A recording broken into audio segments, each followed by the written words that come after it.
To me, it's a very feminine thing initially. It kind of looks like cow udders or flowers or, stained glass windows in a church. It looks like a dozen things before it looks like dildos, and then the journey between those.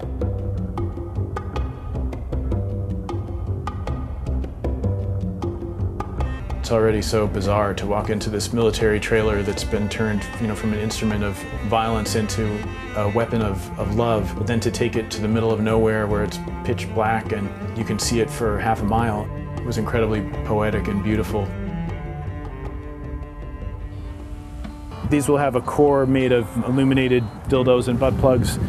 Each pedal will be punctuated by one blue glass nipple that will be lit up. The nipples are made out of old telegraph insulator glass, which is plentiful in the desert. And then when it's poorly cast the way I like to do it, it gets these great bubbles and cracks and things that gives it that kind of vulnerability.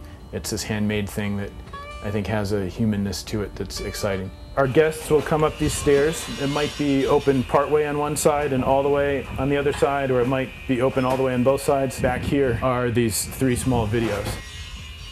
It could actually power probably 1.5 houses on the amount of wattage that are up on the roof and on the mast in front.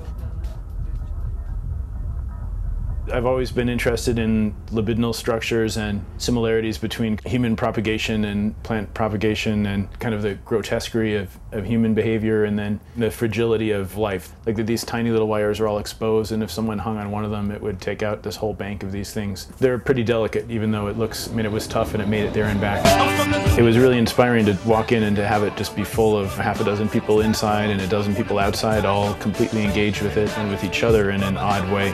Some people walk in here and say, oh, this is smutty and nasty, but to me there's nothing different about this than a regular flower. I guess it gives some things to think about human pollination.